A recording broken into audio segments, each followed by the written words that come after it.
Al-Iman TV, sarana penyubur keimanan.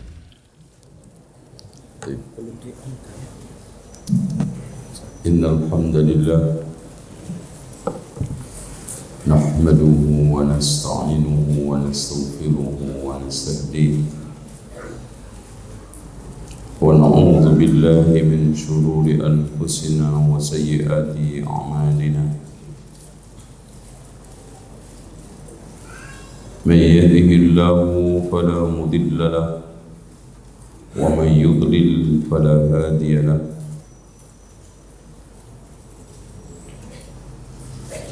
أشهد أن لا إله إلا الله وحده لا شريك له وأن محمدا عبده ورسوله.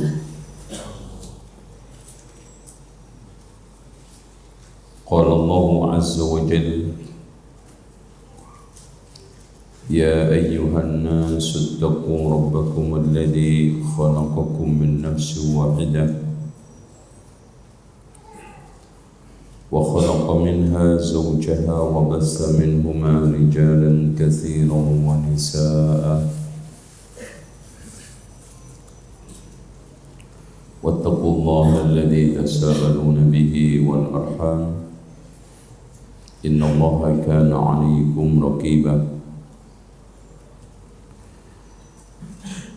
وقال عز وجل: يا أيها الذين آمنوا اتقوا الله حق تقاته ولا تموتن إلا وأنتم مسلمون. وقال تبارك وتعالى: يا أيها الذين آمنوا اتقوا الله وقولوا قولا سديدا يصلح لكم أعمالكم ويغفر لكم ذنوبكم ومن يطع الله ورسوله فقد فاز فوزا عظيما. فإن خير الحديث كتاب الله وخير الهدي هدي محمد صلى الله عليه وسلم وشر الأمور محدثاتها وكل محدثة بدعة وكل بدعة ضلالة وكل ضلالة في النار. Bapak Ibu sekalian, ikhwani wa akhwati fillah, baik yang langsung atau mengikuti kajian lewat media sosmed atau medsos ya. Hari ini, sore ini kita mencoba mengulas kembali, mereview, mempelajari sejarah umat-umat dahulu sebagaimana yang dikatakan oleh Imam Ibnu Khaldun, sejarah adalah mazhab ilmu yang paling bergengsi. Karena dengan sejarah kita mempelajari akhlak umat-umat dahulu, kisah para nabi, perjalanan hidup dan jejak pemerintahan para raja, untuk kita ambil ibrah dan pelajarannya. Wa fi qasasihim ibratun li ulil albab, dalam kisah mereka ada pelajaran bagi orang yang mau berpikir. Makanya mempelajari ilmu sejarah itu fardu kifayah. Berdasarkan firman Allah, faqsusil qasasa la'allahum yatafakkarun. Berkisahlah tentang sejarah supaya mereka berfikir. Makanya dasar sejarah itu dua: fakta dan dugaan ilmiah. Fakta, Nabi Lut diutus Allah di kaum yang namanya Mu'tafikah. Kemudian ditenggelamkan Allah, diduga di laut mati, karena kita nggak punya dasar yang akurat persisnya di mana, cuman diduga.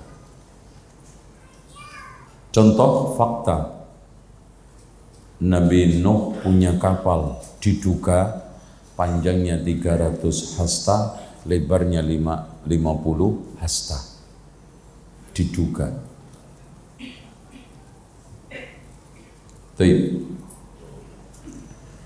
Tidak ada sumber sejarah paling dalam dan ilmiah kecuali Al-Quran. Siapa yang bisa menceritakan kisah turunnya Nabi Adam kalau enggak Al-Quran? Peneliti dan ahli arkeologi manapun enggak akan bisa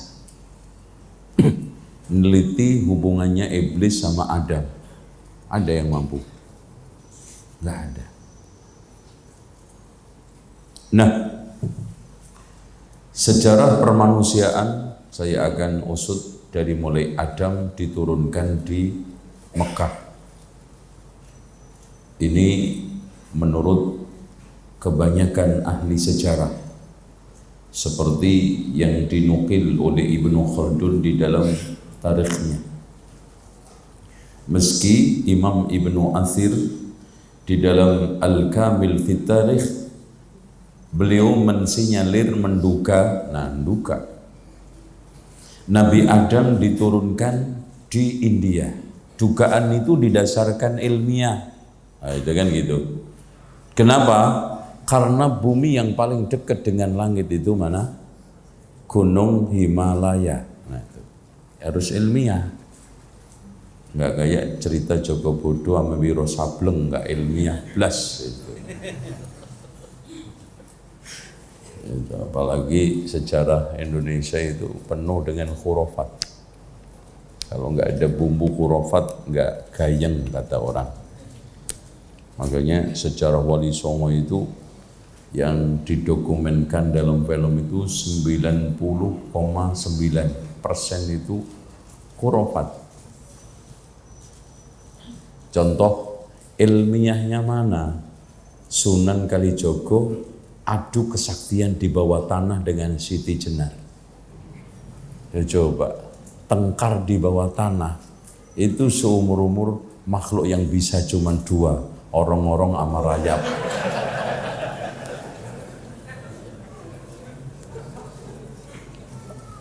Lainnya menungso tengkar di bawah tanah. Apalagi adu kesaktiannya Ki Kedu sama Sunan Kudus. Coba, daerah Kedu itu mana? Pasti nggak tahu sampean. Yang tahu tek tok sampean. Ya. Jadi Kedu itu Magelang. Karena Ki Kedu itu punya ilmu peringan tubuh, maka pergi dari Kedu sambil terbang naik nampah, yaitu ayaknya padi itu. Dalam hitungan menit sudah langsung capai Kudus. Kayak pesawat ulang-alik. Akhirnya melayang-layang di atas desanya Sunan Kudus sambil menantang Sunan Kudus supaya keluar. Kudus, keluar. Ladenin tantangan saya. Sunan Kudus lagi asyik berdoa di masjid, tapi ditantang-tantang sambil diledek, ya gatel namanya orang sakti. Akhirnya keluar dari masjid, ngeledek kudu saya bernaik ayak itu. Coba, itu kan kayak film Ipin Upin. Nah, akhirnya Ki Kedu suruh turun, nggak mau, maka Sunan Kudus mengeluarkan ajian serat jiwa. Langsung kekuatan peringan tubuhnya disedot dari bawah, hilang langsung, oleng nampaknya. Nggak karu-karuan terbangnya, akhirnya jatuh di daerah Kotor, Comberan, Jember. Nah, makanya iya, mencolotnya nyampe Jember gitu coba. Akhirnya tempat jatuhnya Sunan Ki Kedu sampai hari ini dinamakan daerah Jember. Ini ilmu cok kali cok dikali-kali cocok. Ini enggak ilmiah. Gitu. Oke. Nabi Adam diturunkan di Mekah, kemudian jadi Hawa diturunkan di Jeddah. Makanya disebut Jeddah, yaitu nenek.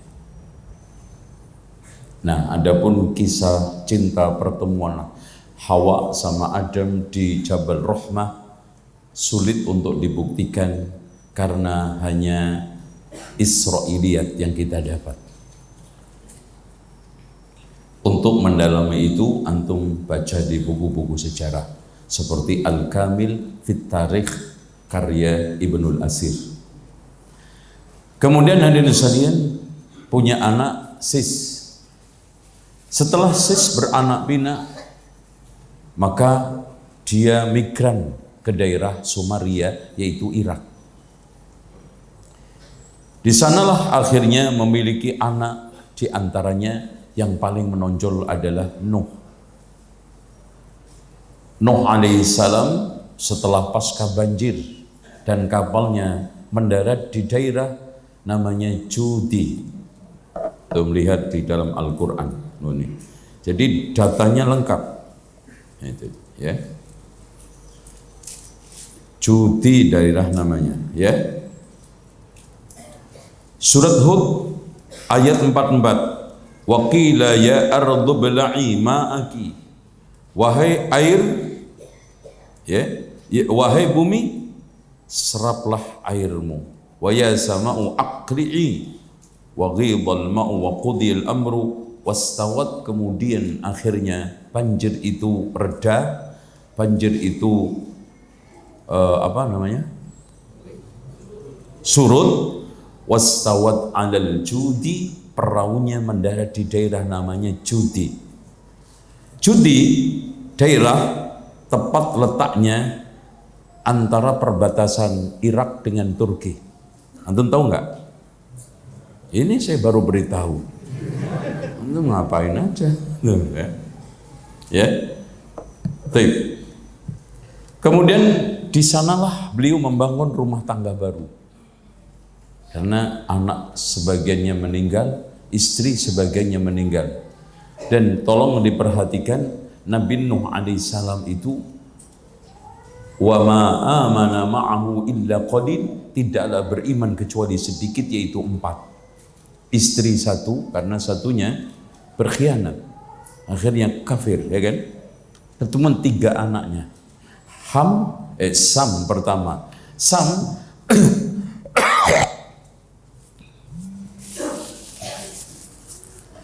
akhirnya meninggal, melahirkan bangsa 3, Sumeria, Persia, Romawi. Kemudian yang keduanya Ham. Ham ini punya anak namanya Sudan, akhirnya tinggal di daerah Afrika, tepatnya negeri sekarang namanya Sudan. Kemudian yang ketiga ada nama anak Yafid. Yafid ini punya 2 anak, Yunan sama Ya'jud Ma'jud. Yunan itu akhirnya tinggal di pegunungan Yunan, Tibet. Yunan ini punya 2 anak, Mongol sama Tartar. Mongol akhirnya meniru dan juga melanjutkan karir nenek moyangnya, yaitu tinggal di pedalaman, mengembala, berburu. Kemudian Tartar menjadi orang-orang yang tinggal di perkotaan dan pantai serta berlayar. Makanya pada dekade tertentu di antara mereka nyampe Jawa. Sehingga Tom Raffles, ahli sejarah dari Inggris yang dulu pernah menjadi gubernur jenderal Inggris setelah merebut dari Belanda di Indonesia, dia mensinyalir nenek moyang asal kita adalah siapa? Tartar. Bukan Sam, bukan Ham, tapi Tartar. Makanya kita itu punakannya Ya'juj Ma'juj. Ya, makanya potongannya wangel diatur. Pemone wong Surabaya itu asli mungkin. Karena pendaratan itu dari mana? Tuban, Gresik. Itu dan pelayaran dulu cukup canggih. Makanya dari salian pada era Gajah Mada itu yang menjadi andalan adalah maritim, sehingga istananya diletakkan di pinggir Sungai Berantas dan pelayarannya sampai Afrika. Begitu juga Sriwijaya membangun hubungan dengan negara-negara Arab, apalagi pada zaman Utsman bin Affan sudah memiliki 1.700 armada kapal besar. Makanya Utsman bin Affan ketika mengadakan perang Dhatus Sawari itu ratusan kapal disambung kemudian dijadikan seperti dataran di tengah lautan. Makanya cukup dahsyat perang itu yang akhirnya Allah menangkan. Oke.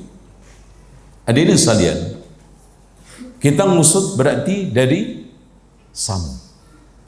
Akhirnya lahirlah anak namanya Taruh atau Tarikh. Tarikh inilah bapaknya Nabi Ibrahim, punya dua anak, Harun sama Ibrahim. Sehingga Harun ini punya anak namanya Lut. Makanya Lut ini anak pamannya Nabi Ibrahim. Makanya hidup satu masa. Allah utus Nabi Ibrahim di mana?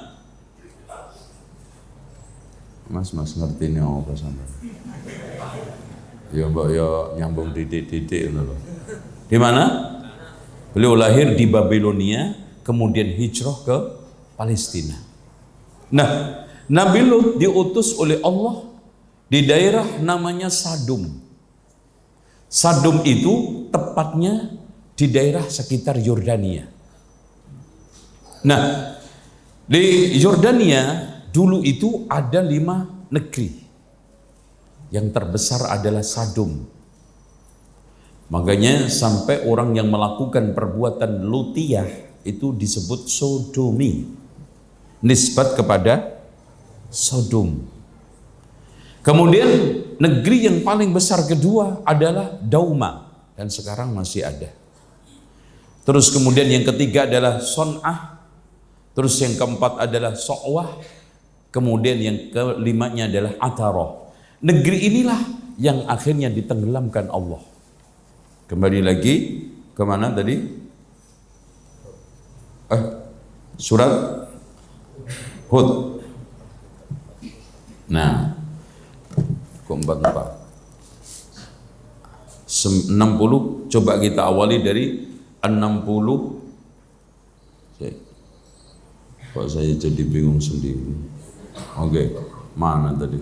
Gara-gara sampean aja. Oke. 74. فَلَمَّا ذَهَبَ عَنْ إِبْرَاهِيمَ الرَّوْعُ وَجَاءَتْهُ الْبُشْرَى يُجَادِلُنَا فِي قَوْمِ لُوطٍ إِنَّ إِبْرَاهِيمَ لَحَلِيمٌ أَوَّاهٌ مُنِيبٌ. Yang sebelumnya ini malaikat itu datang kepada Ibrahim ya, menjelma tamu, disembelihkan pedet itu apa? Itu anak sapi. Masya Allah. Ini pertanyaan, kenapa Nabi Ibrahim itu paling senang nyambut tamu? Makanya akhirnya Jibril, Israfil, Mikail datang menjelma tamu. Karena memang tradisi yang sudah berkembang di keluarganya dan menjadi mengakar urat, cinta melayani tamu. Makanya rata-rata tamu itu kalau datang disembelihkan apa? pedet. Itu nek sampean itu opon telur itu paling juga itu segelas air. Makanya bertamu 5 tempat itu air semuanya, pulang pasti kencing. Itu Masya Allah. Bantu melakukan hari raya bertamu ini, Mas, teh pulang akhirnya apa? Itu. Ya, pedet. Ini bagian dari menghormati tamu. Makanya minim-minimnya itu kalau ada tamu 3 hari disembelihkan ayam antum. Ayam. Kok melototin gue loh? Itu salah nggak saya? Salah nggak Pak? Kok melotot? Dasar pelit loh. Diusulin gini aja melotot. Oke.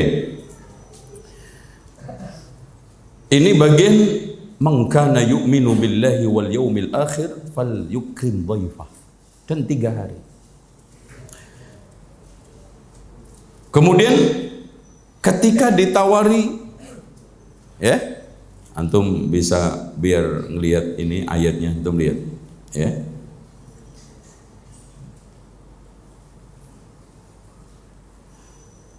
Jadi ketika ditawari makan, ya,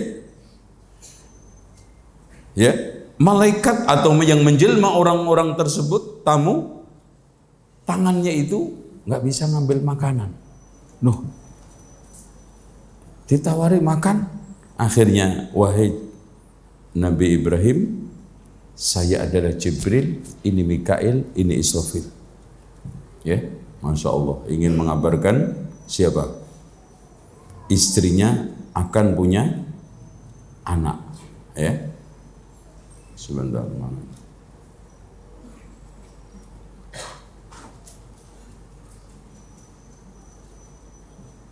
Kita lihat Adz-Dzariyat.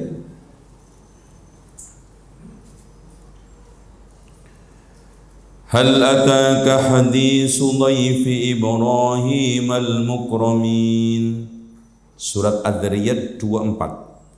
Apakah kamu ingin tahu tamunya Nabi Ibrahim yang mulia?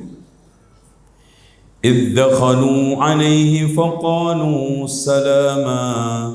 Qala salamun qaumun munkarun. Salam sejahtera kepada kaum yang aneh. Anehnya ini orang nggak ada tanda-tanda bepergian, persis seperti Nabi Muhammad kedatangan Jibril, tapi nggak kenal. Faragha ila ahlihi faja'a bi'ijlin samin. Kemudian akhirnya meminta keluarganya untuk masak pedet yang gemuk. Itu Pak. Dan ini merupakan suatu hal yang bukan diada-ada, dipaksa-paksa, karena memang juga Nabi Ibrahim itu pengembala ulung sapi. Sapinya banyak. Tuh, makanya pekerjaan yang paling mulia itu pertama peternakan sama pertanian. Karena apa? 90% mengandalkan usaha dari Allah. 10% usaha kita. Antum lihat pertanian, tinggal ngelempar, antum ngodoti dewe. Loh, ini wedhus ya gede dewe, sapi langsung modot dewe, nah kan gitu. Nah, ini semuanya usaha dari Allah. Kita tinggal nyembelih, lo nggak bersyukur, suruh sholat aja. Itu apa nggak mangkel itu wedhusnya. Gak cari wedhus sih, ngene Mas. Aku sing nyembelih sampean, aku sing gantian. Ini aku sing sholat, sampean tak sembelih. Ya kira-kira gimana? Emang nggak sakit disembelih ribuan apa itu? Ayam kita sembelih, kambing, Masya Allah. Terus faqarrabahu ilaihim qala ala ta'kulun. Disuguhkan, ayo makan. Ternyata nggak mau makan. tangannya diulurkan itu malah masuk ke dalam daging sapi, tapi nggak kena. Wah, ini pasti orang aneh. Fa'aujasa minhum khifah. Akhirnya Nabi Ibrahim ada kekhawatiran, ketakutan. Kenapa? Bukan takut seperti antum takut kuntilanak. Enggak, enggak. Takut tidaklah malaikat turun, pasti akan ada huru-hara. Qalu la takhaf wa basyaruhu bi ghulamin alim. Jangan takut. Akhirnya malaikat itu memberikan kabar tentang anak yang akan lahir. Alim. Ini menunjukkan yang lahir maksudnya adalah Ishak, bukan Ismail. Karena Ismail dijuluki di dalam Al-Quran itu Halim. Di sini Allah kasih ghulamin alim, berarti Ishak. Oleh karena itu yang disembelih bukan Ishak tetapi Ismail. Karena di tengah para ulama ahli sunnati wal jamaah atau ulama Islam terjadi perselisihan. Siapa yang disembelih, Ishak apa Ismail? Kebanyakan para ulama mengatakan siapa? Ismail. Yang Ishak disembelihnya di batu, atas batu Aqsa yang sekarang didirikan masjid yang kubahnya apa itu? Kubahnya itu loh Pak, emas itu di situ. Tetapi ahli sunnah wal jamaah ulama kebanyakan Nabi Ismail, dan di sebelahnya di mana? Di Mekah. Lanjut, fa'aqbalat imra'atuhu fi sarratin fasakkat wajhah. Setelah ada bisik-bisik dari tamu itu, istrinya akan punya anak, apalagi yang mengkhabarkan malaikat, langsung dia keluar kaget. Masa iya nenek-nenek begini punya anak? Umur 85 coba. Lah itu. Kaget enggak, Bu? Itu kaget. Itu, tapi kok lemes banget jawabnya. Fasakkat wajha wa qadat ajuzun aqim. Nenek-nenek mandul, masa iya punya anak? Maka qalu kadzalika qala rabbuk, ini sudah putusan Tuhanmu wahai Sarah, innahu huwal hakimul alim. Terus qala fama khatbukum ayyuhal mursalun. Sekarang kamu mau kemana? Jadi Nabi Ibrahim karena nggak mungkin tadi khifah, tadi takut, alias nggak mungkin malaikat yang gede-gede ini, makanya pentolan malaikat itu 3, Mikail, Israfil, sama Jibril. Makanya Rasulullah sering menyandarkan Rob dengan malaikat selalu yang disebut Jibril, Mikail, Israfil. Contoh dalam doa itu apa namanya? Iftitah. Allahumma robba Jibraila wa Mikala wa Israfila fatiras samawati, dan seterusnya. Makanya Imam Ibnu Abil Is Al-Hanafi di dalam kitab Syarah Tahawiyah, Ru'usul Malaikah, pimpinan malaikat itu 3, Jibril, Mikail, Israfil. Dan ini selalu runcang-runcung kalau kemana-mana mau mengazab kaum. Itu. Makanya Yahudi paling nggak suka malaikat 3 ini, karena sering mengadab nenek moyangnya. Makanya disebutkan dalam surat Al-Baqarah, malaikat yang paling dimusuhi orang Yahudi siapa? Jibril. Itu. Akhirnya qalu inna ursilna ila qaumin mujrimin. Kami diutus Allah untuk menemui, datang kepada kaum yang mujrim, yang tidak lain adalah kaum Lut, yang melakukan satu kekejian. Ma sabaqakum biha min ahadim minal alamin, yang tidak pernah dilakukan siapapun di muka bumi ini sebelumnya. Makanya Ibnu Abbas mengatakan, kalau bukan karena cerita Al-Quran, tidak pernah terbersit perbuatan itu. Laki datengin laki, bejo kawin karo mangapno. Coba, nggak pernah kegambar.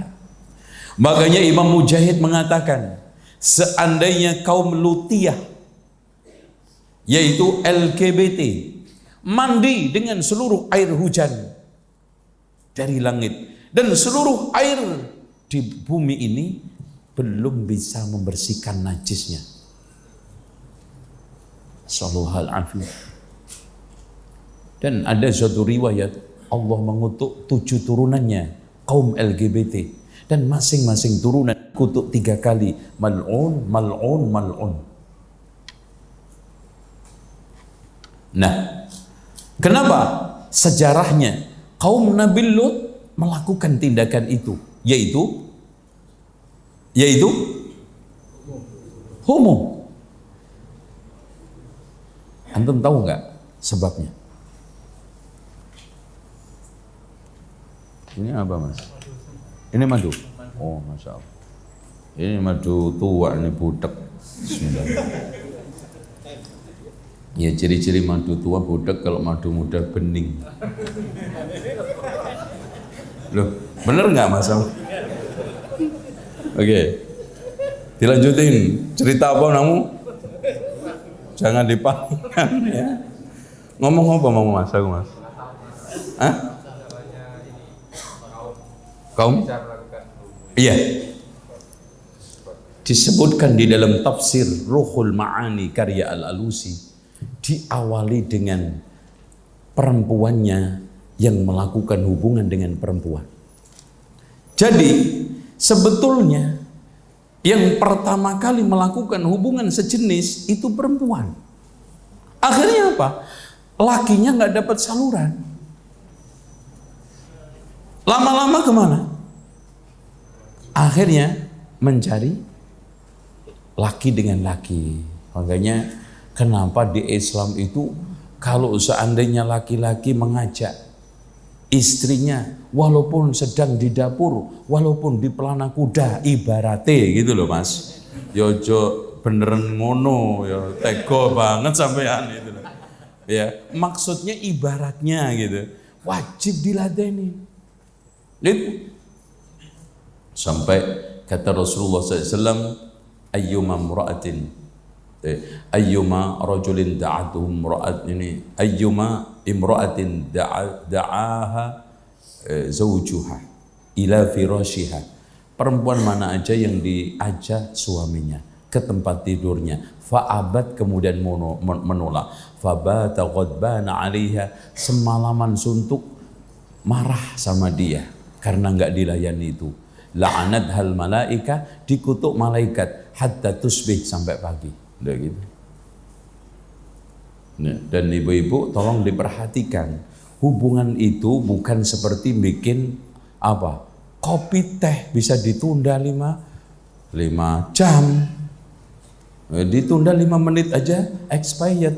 Nah, itu loh. Dan tolong diperhatikan, waspadalah persaingan ketat. Ngombe sih Mas. Duh, bener nggak aku? Iya. Aja ngomong poligami Mas. Itu. Aneh, bukan mau soal itu, aja nggih penyakit temen. Engko ae gua nak mulai ya. Ya engko, ya. Baik. Linursila alaihim hijaratan min tin. Akhirnya diri sekalian membuat laki-lakinya kaum Lot mencari alternatif. Semacam balas dendam. Kalau perempuan suka perempuan, ya udah, saya laki suka laki. Akhirnya kisah datangnya 3 malaikat mendatangin Nabi Lut yang sedang mengembala kambing. Tolong diperhatikan, hampir semua nabi yang diutus Allah di negeri Yordania itu pengembala kambing semua. Nabi Syu'aib di Yordania pengembala kambing. Nabi ini Lut pengembala kambing. Nabi Musa juga beberapa tahun ikut mertuanya ngembala kambing. Bahkan Rasulullah SAW mengatakan, ma min nabiyyin bu'is illa waqad ra'al ghanam, rawahul Bukhari.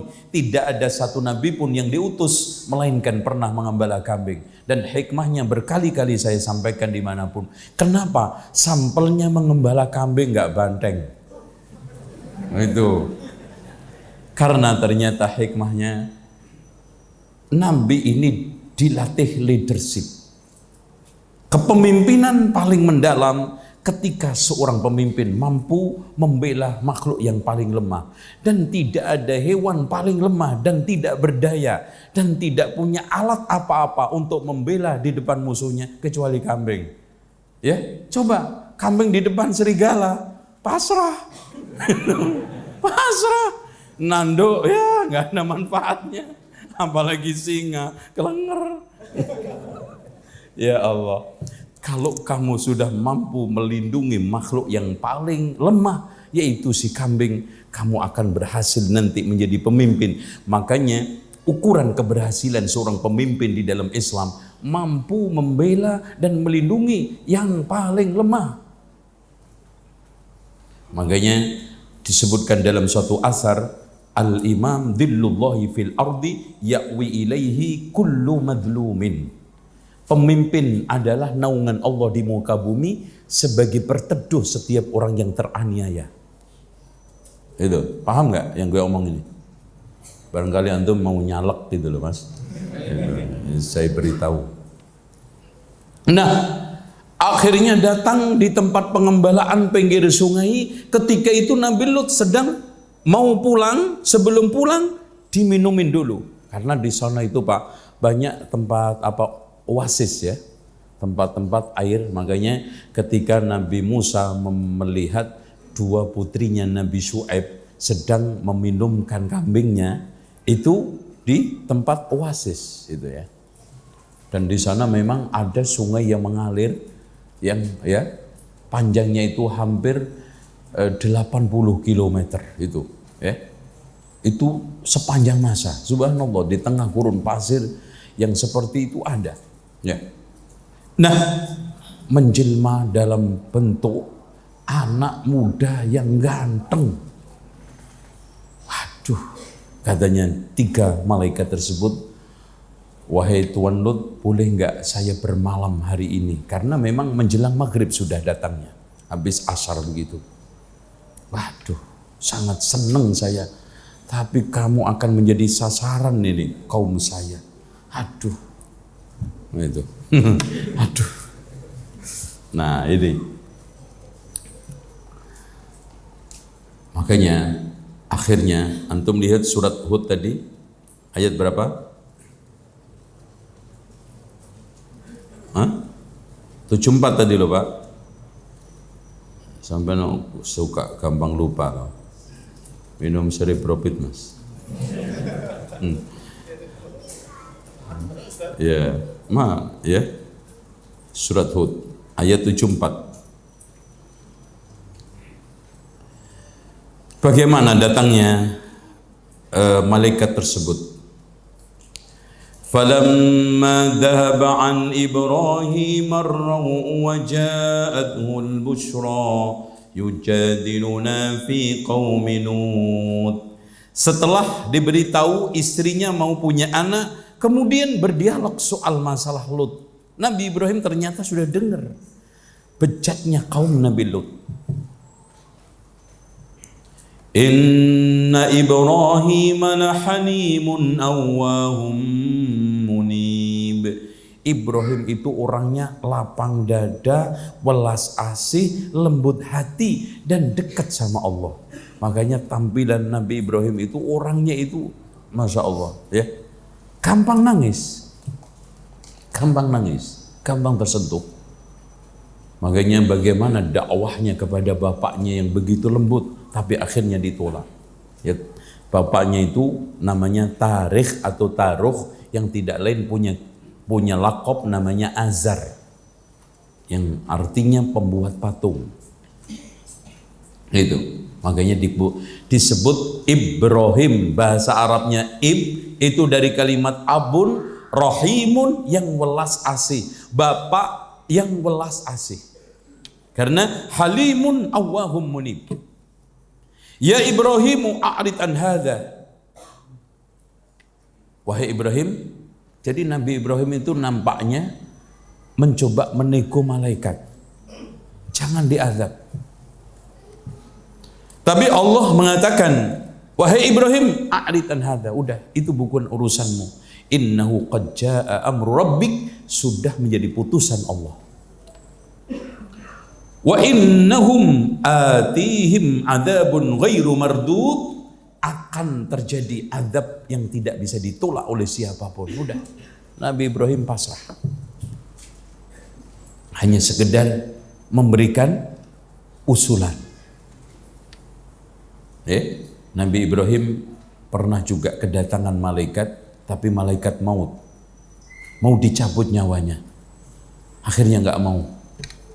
Dan semua nabi itu matinya ditawari. Mau mati sekarang nggak? Kalau antum nggak perlu.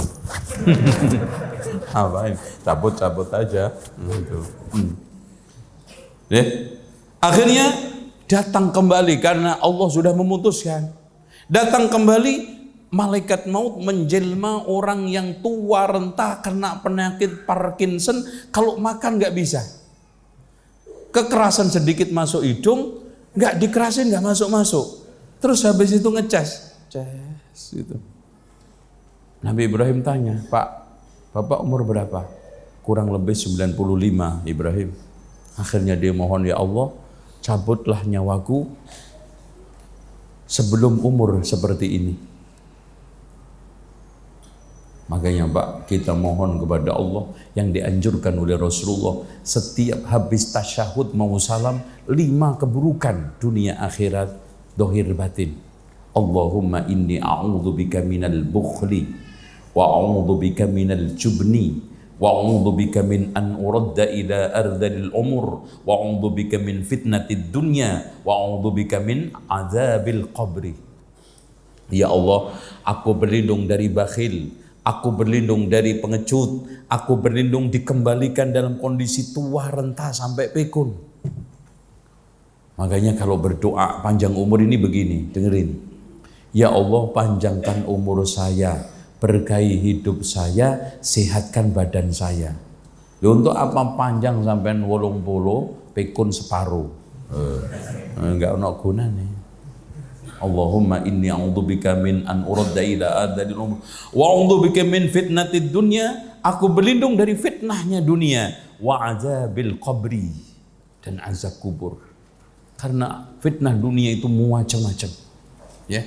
Kadang kita kuat untuk menanggungnya, kadang kita tidak kuat untuk menanggung. Dan fitnah itu tidak selamanya bentuk ujian yang menyedihkan.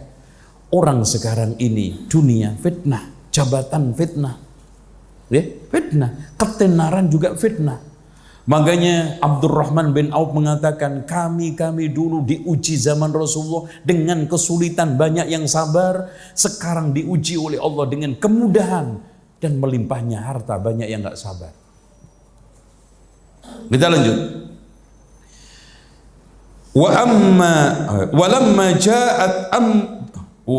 Walamma ja'at rusuluna lutan si abihim. Ketika Lut kedatangan utusan Allah tadi, langsung, aduh, ya Allah, ini kayaknya aneh. Kemudian Nabi Ibrahim usul kepada 3 malaikat tersebut yang belum tahu kalau itu malaikat, ke sana, kita masuk rumah nanti menjelang maghrib ya, kita muter-muter di sini aja. Kenapa emang?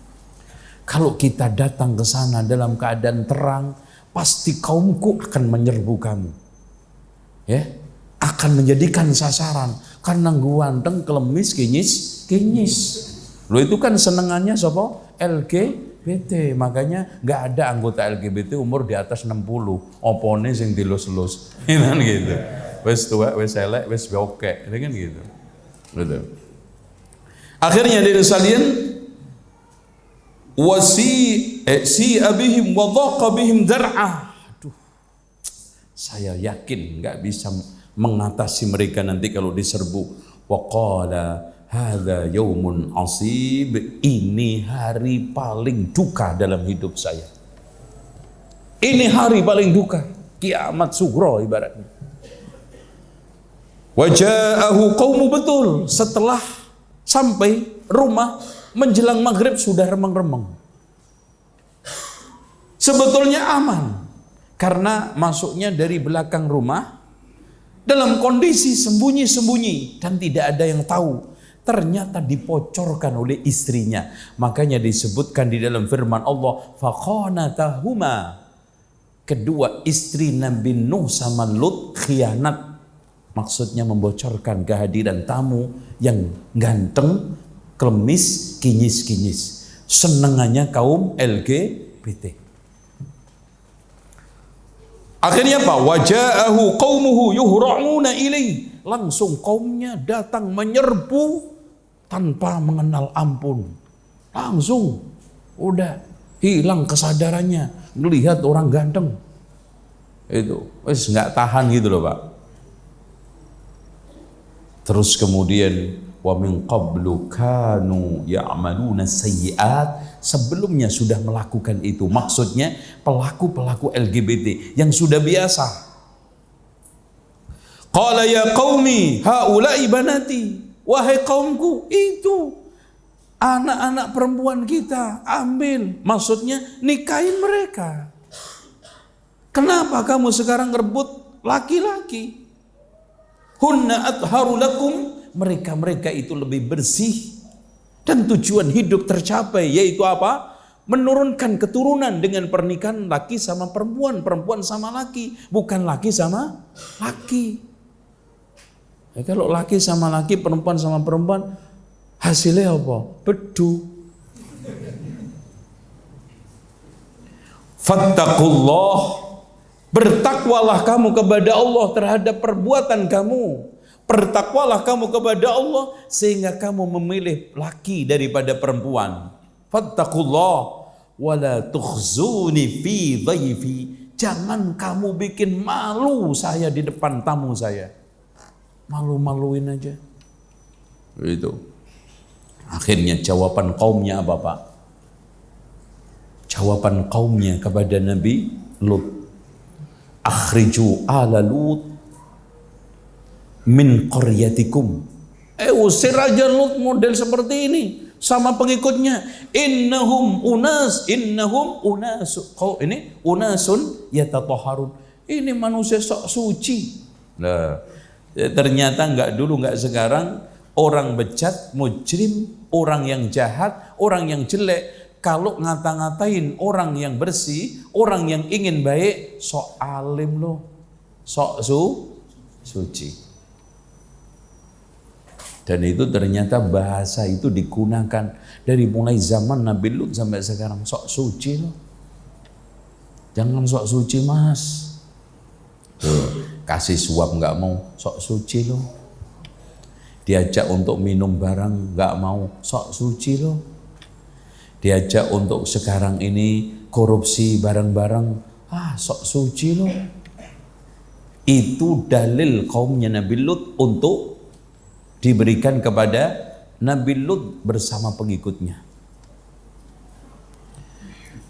Waja'ahu qaumuhu yuhra'una ilaihi wa min qablu kanu ya'maluna as-sayyi'at. Qala ya qaumi haula'i banati hunna adharu lakum fattaqullaha wa la tukhzuni fi dhaifi alaysa minkum rajulun rasyid. Apakah kalian ini enggak ada satupun yang berakal waras? Masya Allah. Nabi Lut sudah berargumen mentok, sudah menunjukkan ketidakmampuan untuk menghalau mereka. Mikir dong, apa nggak ada di antara kalian yang berakal sehat, mikir waras? Masa kamu sekarang nyenangin laki ke laki? Ini ucapan Nabi Lut.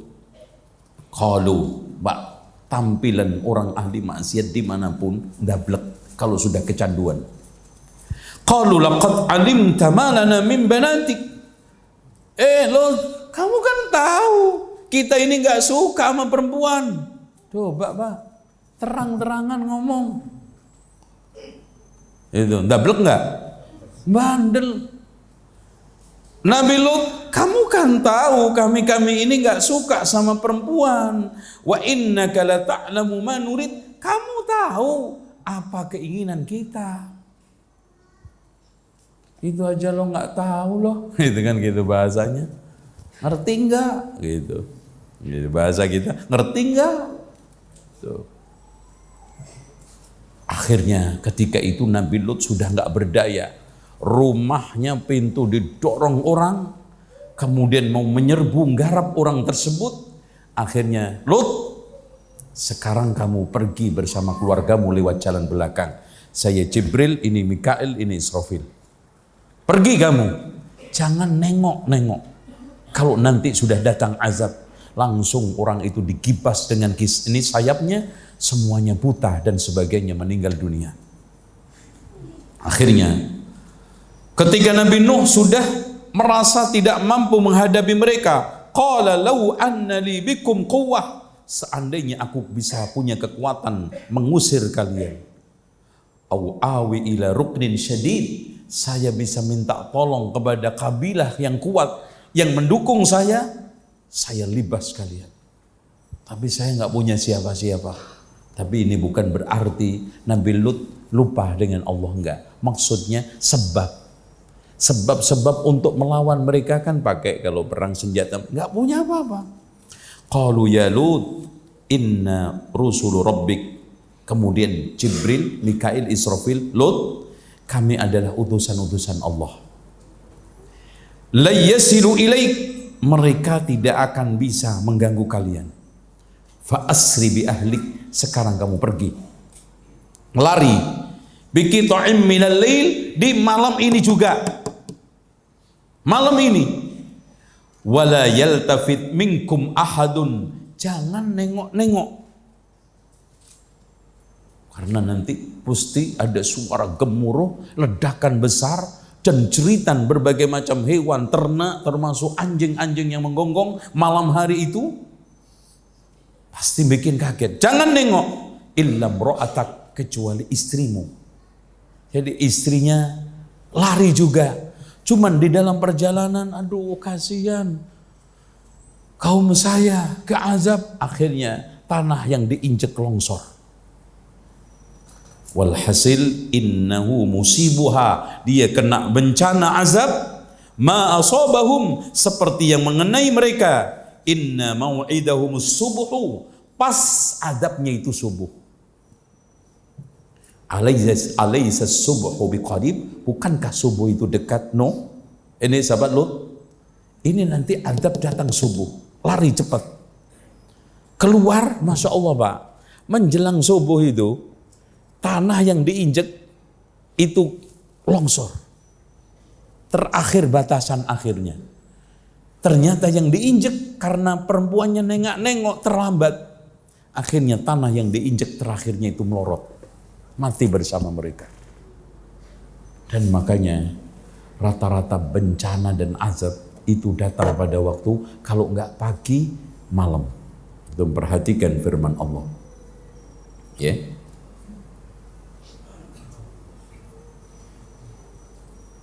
Makanya antum perhatikan.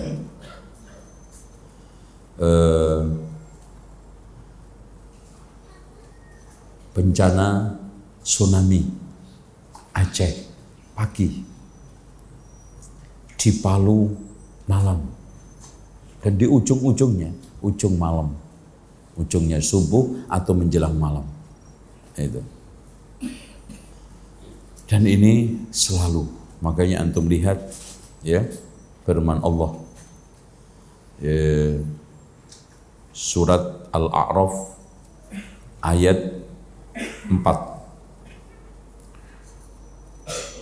Wa kam min qaryatin ahlaknaha faja'aha ba'suna bayatan aw hum qailun. Apakah berapa banyak negeri yang saya hancurkan dengan bencana datang malam atau mereka sedang tidur qailulah.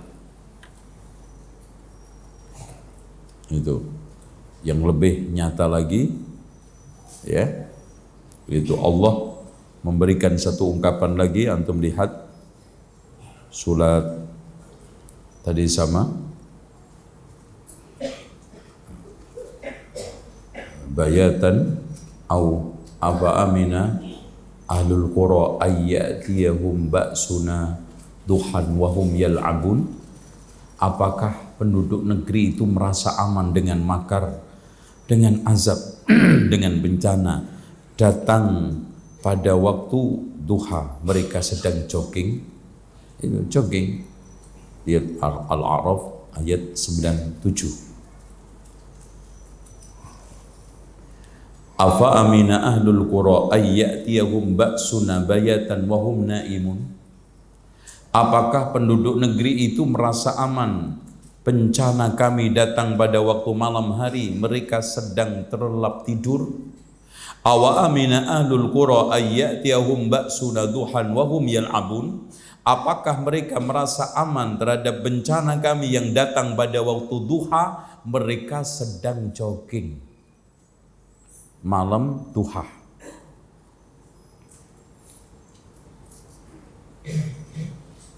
Jadi kembali lagi kaum Nabi Lut.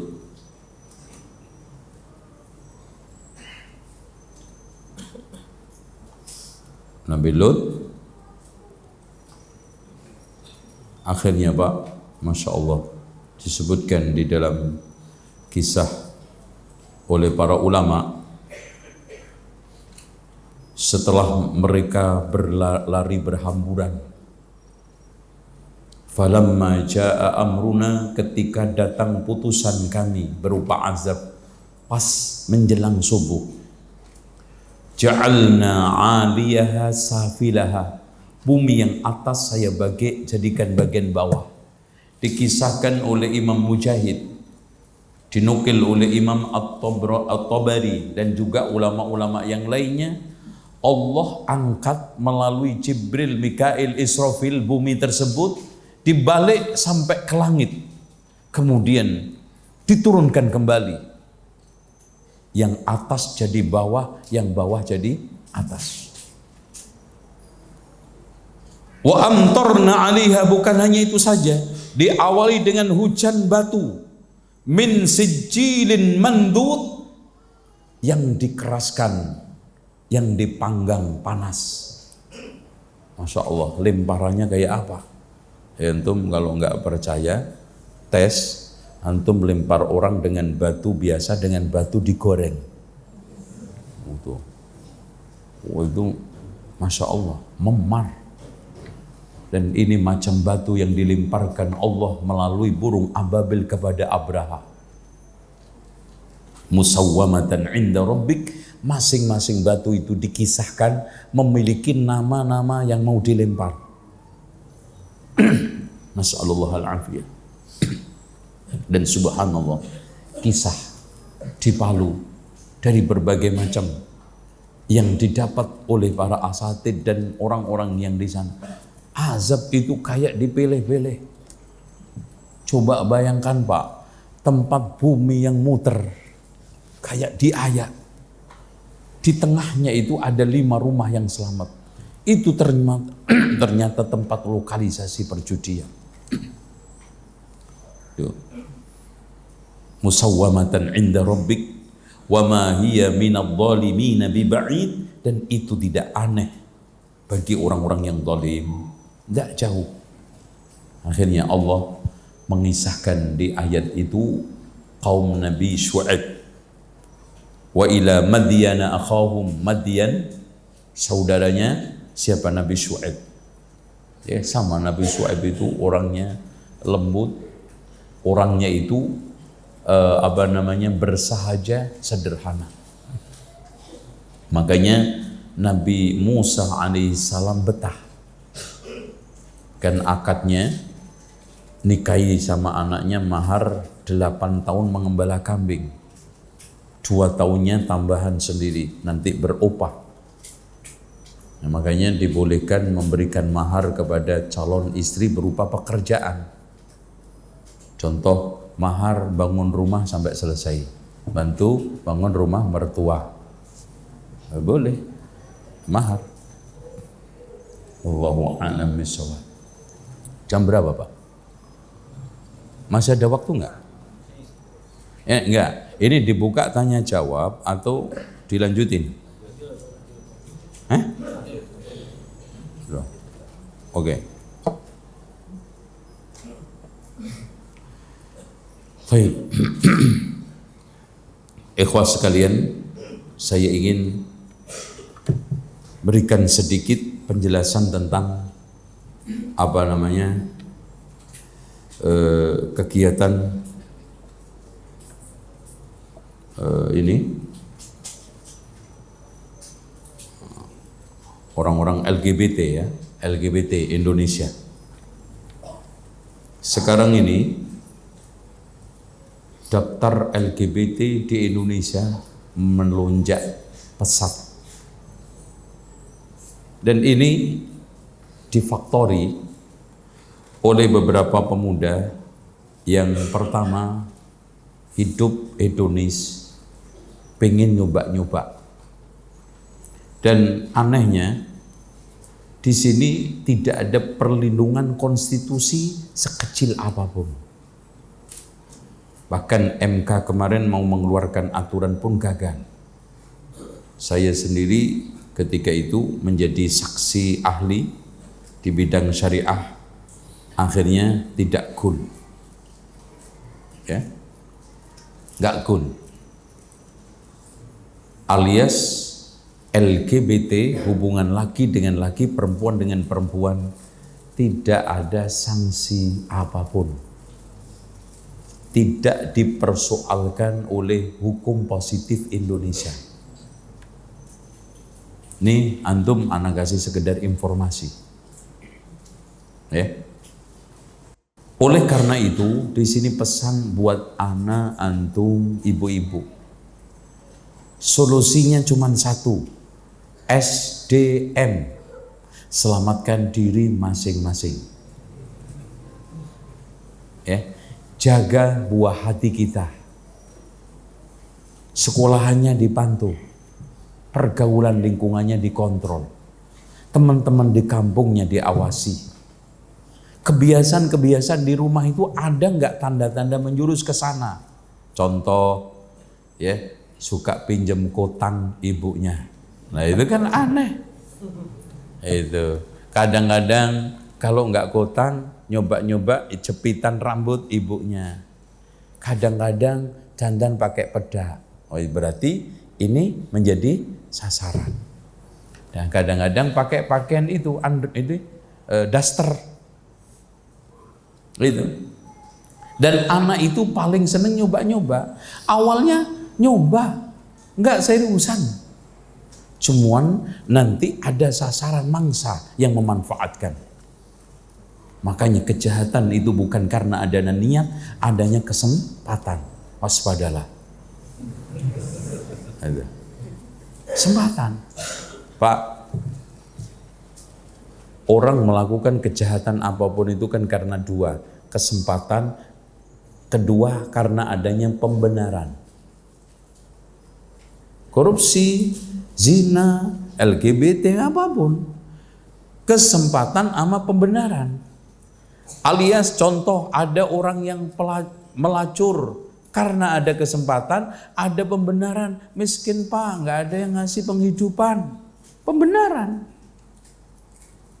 Contoh aja orang rokok, ada kesempatan, ada pembenaran. Mas aku itu nggak ngerokok pusing ya mas. Jadi ngilangin stres. Itu daripada ngamuk-ngamuk ke istri, mendingan akhafud dororain. Itu kaidahnya. Memilih bahaya yang lebih ringan, apa? Rokok. Daripada ngampleng bojo, udah kan gitu. Itu ternyata ngerokok pun pakai kaidah. Kaidah fiqhiyah akhafud dororain. Memilih bahaya yang paling ringan. Hadirin sekalian, dampak-dampak LGBT, ya, saya ingin sampaikan kepada antum. Pertama, fitrah mereka sudah terbalik dan berlawanan dengan fitrah yang wajarnya. Apa? Laki nyenengi laki. Itu udah nggak wajar, Pak. Yang kedua, kenikmatan dan kebahagiaan mereka terletak pada perbuatan yang menyalurkan nafsu syahwat pada tempat yang najis, kotor, jorok. Coba. Itu. Ngeri, Pak.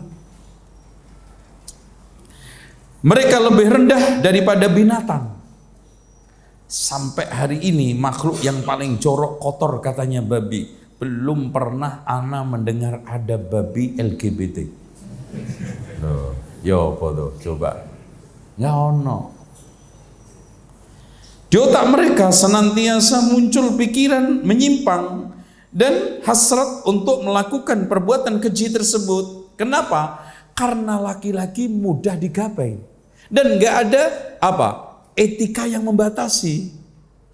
Ghadul basor sesama laki kan nggak ada.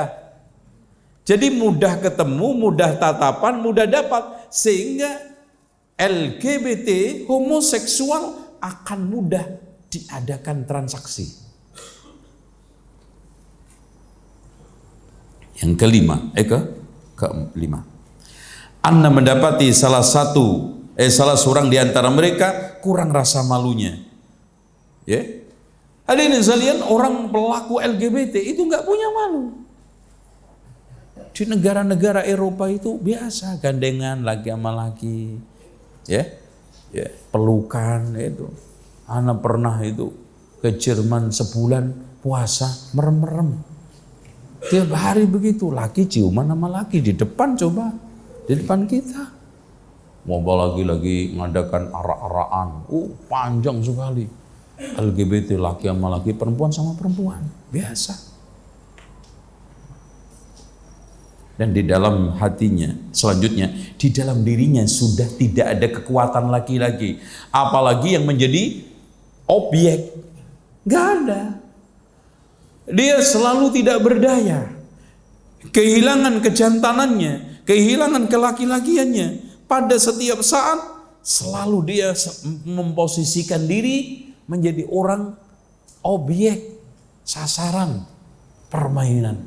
Coba. Makanya sulit sekali pelaku LGBT untuk mendapatkan taubat. Saat taubat sedikit, dia mau balik lagi. Temu temannya, ingat kebiasaannya, kumat lagi. Dan intinya ada kesempatan taubat yang diberi rahmat oleh Allah, tapi sulit.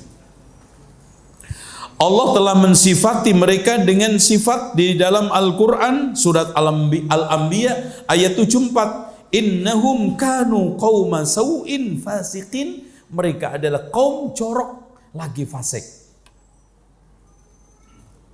Dan bahwa mereka adalah orang-orang yang melampaui batas, seperti firman Allah yang ada di dalam surat Al-A'raf ayat 81, bal antum qaumun musrifun. Dan juga Allah menamakan mereka sebagai orang-orang yang berbuat kerusakan. Qala rabbin surni 'alal qaumil mufsidin. Nabi Lut mengadu kepada Allah, ya Allah tolonglah aku untuk menghadapi orang-orang yang perusak. Dan Allah juga menamakan mereka dalam surat Al-Ankabut ayat 31, inna muhliku ahli hadhil qaryah. Saya akan mengazab kaum ini, inna ahlaha kanu zalimin. Sesungguhnya penduduk negerinya zalim. Nah, sekarang saya akan sampaikan secara cepat dampak-dampak perbuatan LGBT. Ya. 1. Sudah disiapin pulpennya, Pak? Sejak tadi. 1. Tidak berhasrat kepada perempuan. Perempuannya tidak berhasrat kepada laki-laki. Udah. Laki, makanya sama laki kepada perempuan nggak hasrat. Walaupun istrinya itu cantik, walaupun menarik, nggak hasrat. Hasratnya malah sama laki-laki. Yang kedua, mempengaruhi syaraf, terutama syaraf sensitif di penisnya. Hilang semua. Makanya kalau seandainya dia berhubungan, kehilangan kepuasan seksual berkali-kali lipat. Kemudian yang ketiga, mempengaruhi syaraf otak. Ternyata orang yang melakukan kebiasaan hubungan laki dengan laki, itu nanti saraf-saraf otaknya itu akan dol. Makanya ingatannya gampang lupa. Dan berbagai macam kondisi, Pak, semua kekuatan tubuh itu kan dikontrol lewat otak. Nah ini semuanya lemah, jaringan-jaringan sel-sel otaknya, saraf-saraf otaknya. Kemudian yang keempat, kena penyakit sipilis, terus kena penyakit herpes. Lalu yang kelima, tidak pernah merasa cukup melakukan perilaku homoseks. Jadi hadirin sekalian, orang seperti ini tidak hanya homo, nanti akan mencari lagi bentuk-bentuk lain, variasi katanya mereka di dalam hubungan seksual termasuk sama hewan. Yang keenam, kendor dan robeknya otot-otot saluran duburnya. Makanya orang yang seperti ini kena penyakit itu loh Pak, yang bocor saluran untuk buang hajatnya itu apa namanya? Pak dokter ada yang apa? Hah? Bukan ambeien. Itu. Jadi itu nanti keluar kotoran dari itu. Apa? Hah? Ah itu bener. Tapi nggak bisa ngucap no mas. Saban pinter kok. Nomor 7, homoseks dan akhlak. Tidak ada orang yang paling rendah akhlaknya kecuali orang-orang homoseks. Homoseks dan kesehatan umum. Di samping apa yang telah saya sebutkan di atas, perilaku homoseks dapat menyebabkan para pelakunya merasa sempit dadanya, membuat jantungnya berdetak kencang, dan membuat lemah tubuh dan pembuluh-pembuluh darahnya. Mempengaruhi alat kelaminnya jelas, kena penyakit tipus dan disentri. Dan yang terakhir menyebabkan hilangnya imunitas tubuh dan pelan-pelan terancam AIDS. Wallahu a'lam bishawab. Demikian ana kasih waktu ini, ana tawarkan aja deh biar enggak memaksa, karena la ikroha fi pengajian, enggak ada paksaan dalam mengaji. Dilanjutkan tanya jawab apa pulang Pak? Sepakat ibu-ibu pulang apa tanya jawab? Bener? Awas pulang gue sumpahin ya. Oke, silakan. Ada yang tanya? Oh ya. Pertanyaan pertama, silakan. Di tempat tinggal ana sekarang warganya suka judi dan main kartu yang pakai uang. Nih silakan pertanyaan dapat. Serta bid'ah masih lestari, dan kalau acara nikahan sering manggil biduan. Baiknya ana tetap tinggal di sana atau pindah? Ya terserah tuh. Emang gue urusan loh. Ngapain? Ana dijadikan konsultan kontrak. Enggak apa-apa. Ustadz itu kan serabutan. Mau baik ditakon nang ustaz sampai mau nyalain mercon takon nanggone ustaz ya. Gini Pak, antum tinggal dimanapun di Indonesia ini nggak lepas.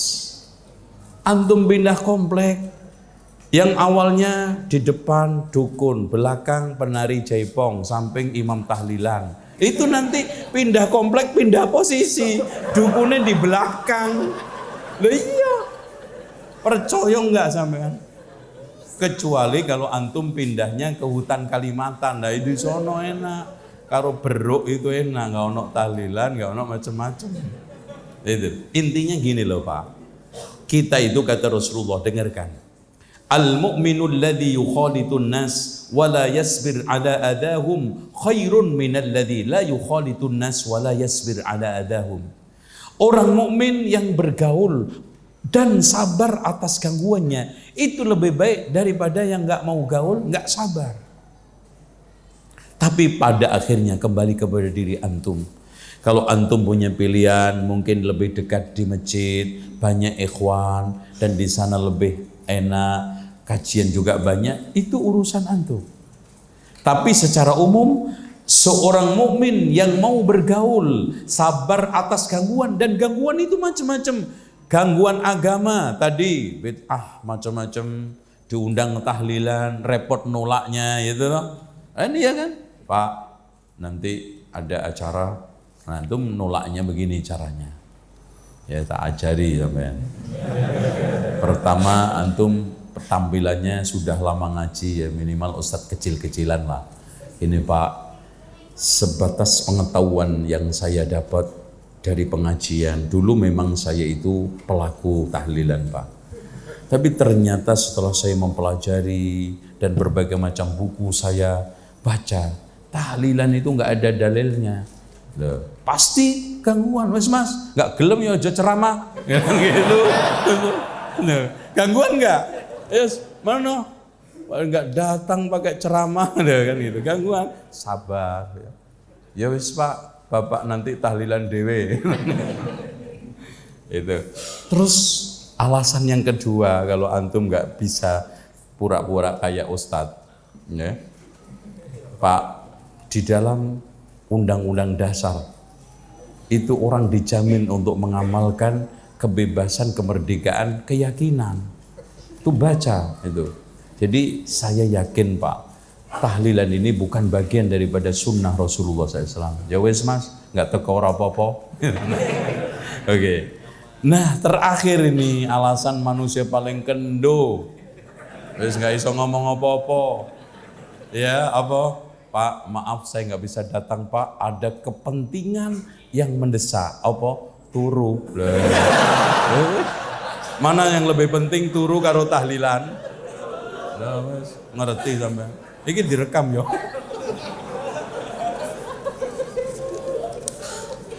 Wes nggak apa-apa wes. Terus kita di dalam masalah bergaul Pak harus bersiasat. Intinya bersiasat gini, ketika acara-acara yang mubah, walimah, antum datang gitu loh. Kerja bakti datang, antum tahlilan nggak datang, kerja bakti nggak datang, ya diceng bener, gitu loh. Datang ada acara akikah, datang akikah itu disunahkan kan gitu. Walimah ya nanti kalau seandainya macam-macam ada musiknya datang sebelum sesudahnya kan boleh, ya. Datang Pak, maaf saya terlambat, cuman bisa hadir sekarang, ya. Kasih tempel, uang apa, saweran, itu kan itu sudah tradisi. Ya walaupun saya sarankan begini, kalau antum mengadakan hajatan walimahan, nggak usah nerima uang sumbangan, karena sudah menjadi tradisi di Indonesia itu sumbangan harus balik. Nah itu dah. Makanya undangannya itu kalau bisa ditulis, tidak menerima sumbangan dalam bentuk apapun. Cok dikasih kecuali uang ya podo. Kecuali uang ya podo. Jangan pakai kecuali, kasih TT. Sehingga gini alasannya, antum bisa membalikkan semua orang ribuan. Taruhlah nggak mati, pindah tempat, repot. Makanya walimahan anak saya tulis tidak menerima sumbangan dalam bentuk apapun. Titik, sama ini gede nih. Dan nggak usah dipasang kotak. Ditulis ngono ya dipasang kotak, ya bodoh. Ya jangan. Kadang-kadang kotak itu Pak segede tandu mayit itu. Masya Allah, norak banget nih nggak masuk kan itu rasanya ya apa lewat mangan terus nggak ngelebok, no ya coba tego sampean, nah, itu loh ya. Oke, dengan demikian seperti itu. Ustadz, apakah benar dakwah Wali Songo menggunakan alat musik? Menurut penelitian De Graaf sama Pesut, dua sejarawan Belanda dari muda sampai tua mendedikasikan dirinya untuk meneliti sastra-sastra Jawa, mengatakan penisbatan lagu-lagu kepada wali itu masih perlu diteliti lebih dalam. Itu bahasa sindiran mereka masih diragukan. Contoh aja dari bahasanya, Lir ilir tanduri wusumilir sama tombo hati itu bukan bahasa pertengahan zaman hidupnya Sunan Bonang sama Sunan Kalijogo.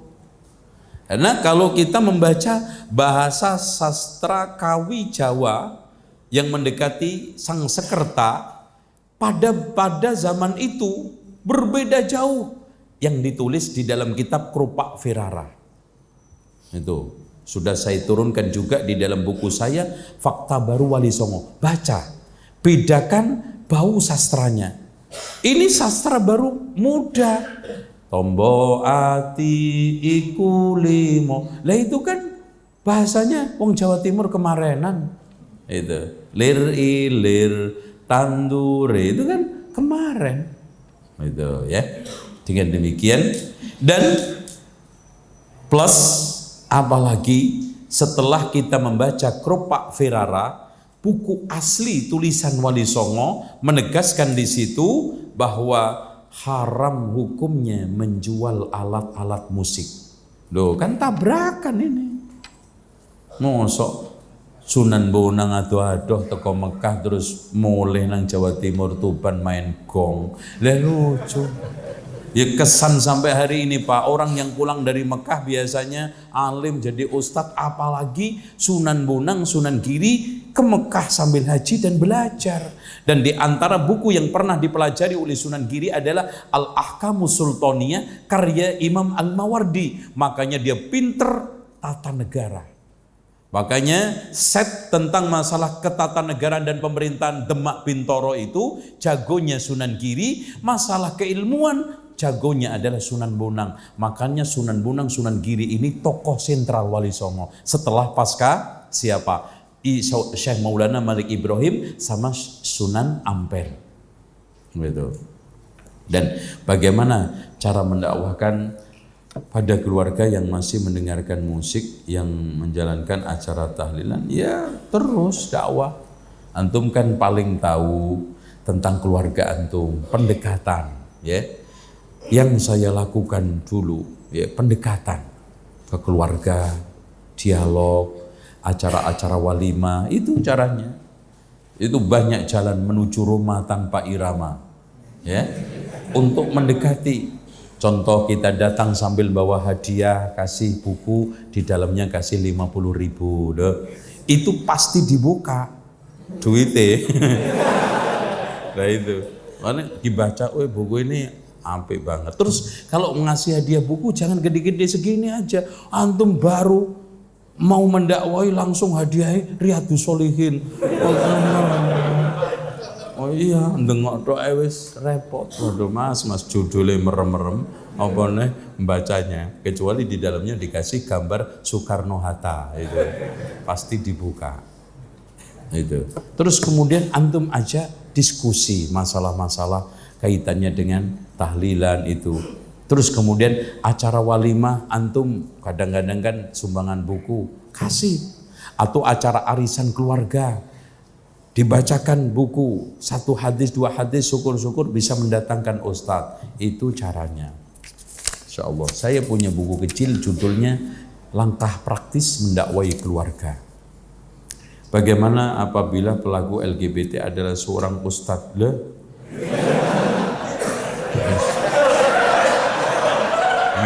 Minum dulu Mas, repot.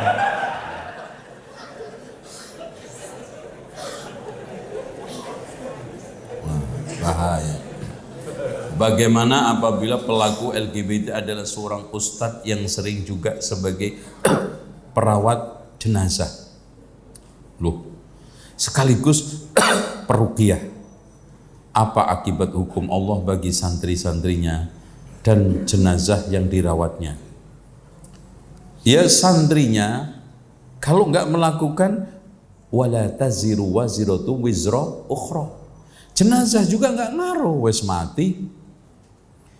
Tapi ustadz ini harus segera diobati, kalau nggak kena singkirkan dari pesantren. Kalau di pesantren saya semua ustadz malam, namanya guru malam itu musyrif, dites LGBT. Pakai psikotes. Ada namanya tes psikotes kelainan Itu ketahuan nanti. Ada nggak murid juga dites? Ada nggak kecenderungan? Udah. Deteksi dini, terus antisipasi itu. Apalagi kebukti, keluar dengan terhina. Itu keluarin. Itu. Cocoknya mengembala kambing ini orang. Bukan jadi ustadz, bahaya. Kasihan. Ada ustadz seperti itu di satu pesantren, bikin kecanduan murid-muridnya, akhirnya niru semua. Nauzubillah.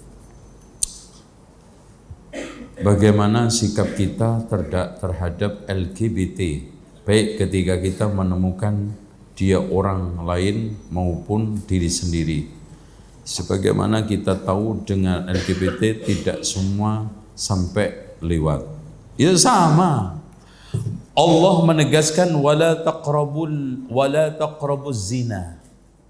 Apapun yang menjurus ke sana, baik itu hanya pelukan, baik hanya ciuman, apalagi melakukan, semuanya masuk. Makanya bibit harus dipangkas, antisipasi supaya tidak terjadi. Apakah benar sejarah Nabi Sulaiman itu terjadi di Jogja? Iya, memang ada sebagian orang yang rada bengong membuat satu buku judulnya ternyata Borobudur buatan Nabi Sulaiman. Alasannya Nabi Sulaiman itu lahirnya di Jogja, tepatnya di daerah Sleman. Ini ilmu cok gali cok, gotlak gade gato. Sekarang kalau memang begitu pertanyaannya, lah Nabi Daud di mana? Kan Nabi Sulaiman anaknya siapa? Nabi Daud. Terus kemudian bersama bapaknya membangun Masjidil Aqsa. Masjidil Aqsa-nya mana? Di Jogja. Di Kulon Progo. Dan hadirin sekalian, katanya daerahnya Balkis itu Sabak Wonosobo. Loh kan ini gotak gade gaduh. Cok gali cok kok cocok kan gitu cok. Wonosobo dari Sabah. Di sana ada raja namanya Raja Boko, namanya Balkis. Loh kan gitu. Ada ratu namanya Ratu Boko. Daerah Wonosobo. Hidupnya pada zaman dekade tertentu diplesetkan menjadi Balkis. Bahasa Jawanya Boko. Daerahnya Wonosobo, Arabnya Sabak, Jawanya Wonosobo. Kenapa dikatakan Wono itu hutan, Sobo di Sabak orang? Karena di sana ada tempat khusus didatangi dari berbagai macam penjuru untuk nyembah matahari. Memang godak gadek gadok sih, yaitu. Tapi secara sejarah, gak bisa bicara sejarah ngaco begini. Sejarah itu runut, Pak. Makanya ahli sejarah manapun ketika membaca sejarah harus bisa menjawab 4 pertanyaan. Apa sejarah Nabi Sulaiman? Siapa Nabi Sulaiman? Lahir di Jogja Sleman kapan? Kapan? Mengapa kok sampai di sana padahal bapaknya di Palestina? Nah ini jelas nggak nyambung. Ya udah, antum pulang aja. Sudah selesai, iya kan? Udah. Oh ini ada satu lagi. Oh ya.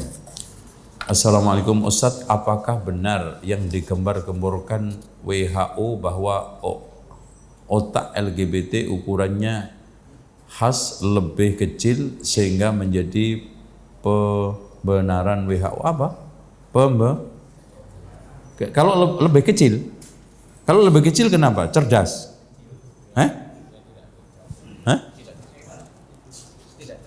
Iya, udah goblok kan? Makanya betul. Otaknya orang LGBT itu rata-rata goblok gitu. Ya gitu kata WHO. Ya udah, ngapain ditanyain? Assalamualaikum Ustadz, Afwan Ustadz di luar tema. Mumpung antum di sini. Terus kenapa emang? Ana terus diejek dan dihina dengan gelar si pengikut kafir NO. Loh, apa ini? Ini salah baca repot ini. Seperti yang antum tahu Ustadz bahwa sebagian kaum muslimin menganggap antum seorang yang murtad dari NU gitu. Nah, gini aja, ini terakhir ya, habis itu mulai. Segini Pak, antum ketika berhijrah nggak mungkin nggak beresiko, nggak mungkin. Siapapun yang hijrah tidak mendatangkan tantangan sulit. Allah berfirman, ahasiban nasu ayyutraku ayyaqulu amanna wa hum la yuftanun. Apakah manusia ini menyangka setelah dia menegaskan saya beriman tidak diuji? Antum perhatikan beratnya ujian Abu Bakar ketika hijrah, meninggalkan rumah, tanah hektaran, saluran-saluran bisnis yang selama puluhan tahun dia bangun ambruk, ditinggalkan. Abdurrahman bin Auf sama, Utsman bin Affan, semuanya melarat mendadak. Abdurrahman bin Auf itu Pak datang ke Madinah cuman bawa pakaian satu setel. Hubungan bisnisnya putus. Jaringan-jaringan bisnisnya yang puluhan tahun dibangun hilang. Tanahnya ditinggalkan. Tapi subhanallah, namanya Abdurrahman bin Auf, karena memang Allah takdirkan menjadi orang kaya. Subhanallah. Tulluni ala suqil Madinah, tunjukkan pasar. Makanya kalau antum hijrah dari berbagai macam hal yang akhirnya antum jatuh ekonominya, antum atasi pasar. Karena pasar itu suatu tempat untuk menghasilkan uang yang paling fleksibel, gak mengenal status, pangkat dan titel. Antum siapa aja bisa berbisnis. Tulluni ala suqil Madinah, tunjukkan pasar Madinah. Nggak lama bisa bikin rumah kawin. Rasulullah kaget loh, Abdurrahman bin Auf sudah nikah. Udah ya Rasulullah, udah punya rumah, udah. Bahkan ditawari oleh Sa'ad bin Rabi itu, pilih rumah saya 2, pilih istri saya enggak. Tulluni ala suqil Madinah. Itu apalagi diolok-olok. Wa idza marru bihim yataghamazun, kalau lewat apa? Diledek. Itu. Wa idza marru bihim yataghamazun. Wa idza qalabu ila ahlihim qalabu fakihin, kita dijadikan bahan ejekan. Biasa. Oleh karena itu hadirin sekalian, antum diejek-ejek, diolok itu biasa, kecil, bukan suatu hal yang bernilai. Dibanding dulu Masya Allah ada yang ditanam hidup-hidup dibelah, digergaji. Ada di antara mereka yang disiksa seperti kaumnya Nabi. Subhanallah Pak, lihat Nabi Yasin, wadrib lahum masalan ashabal qaryah idh ja'aha al-mursalun idh arsalna ilayhim ithnain fakadzabuhuma fa'azzazna bisalisin faqalu inna ilaykum mursalun. Nabi Yasin Pak diutus Allah 2, didustakan kaumnya, ditambah 1 3. Pengikutnya berapa? 1. Wajah min aqsal madinati rajulun yas'a qala ya qaumi ittabi'ul mursalin ittabi'u man la yas'alukum ajran wa hum muhtadun. وَمَا لِيَ لَا أَعْبُدُ الَّذِي فَطَرَنِي وَإِلَيْهِ تُرْجَعُونَ. Akhirnya ketika membantuin Nabi Yasin dakwah, dia diinjek-injek kaumnya sampai keluar duburnya. Tapi saat sekarat masih sadar, dia mengatakan tetap, inni amantu bi rabbikum fasma'un. Dengerin ya, saya tetap beriman kepada Allah walaupun kamu perlakukan seperti ini. Akhirnya lihat Pak, qila dukhulil jannah qala ya laita qaumi ya'lamun bima ghafara li rabbi wa ja'alani minal mukramin. Jadi kalau antum dikatain gembong Wahabi, kecil, antum baru dikatakan di kelas RT. Antum lihat di YouTube gembong Wahabi yang pertama kali muncul siapa? Lah itu keren nama saya. Itu keren. Gembong Wahabi. Ternyata Pak, dihadepin aja, dinikmati aja, lancar dakwah kok. Saya itu nggak boleh dakwah di sini, di tempat lain, nggak boleh ngaji di masjid.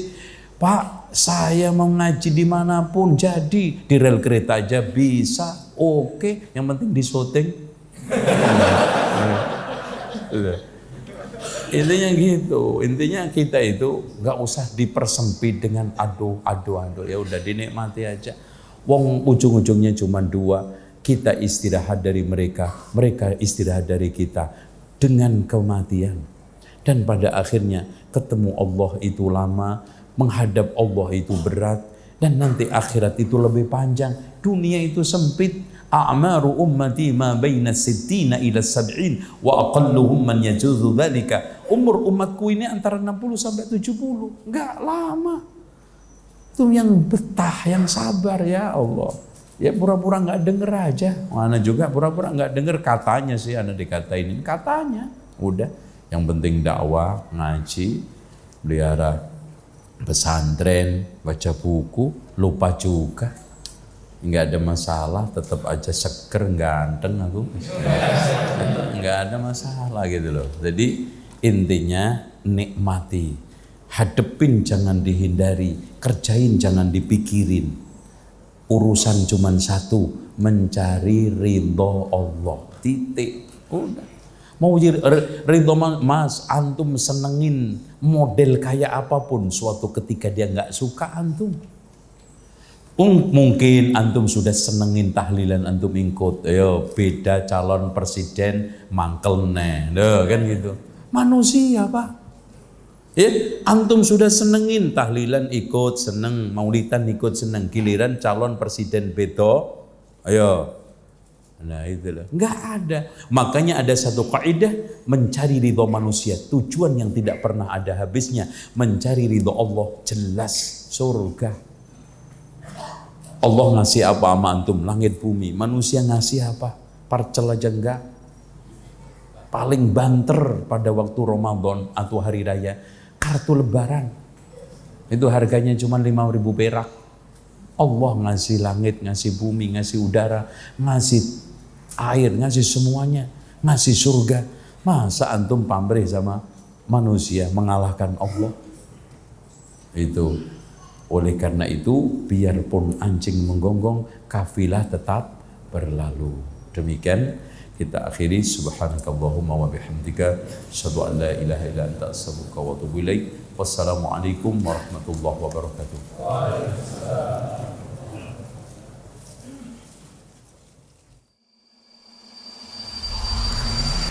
Al Iman TV, sarana penyubur keimanan.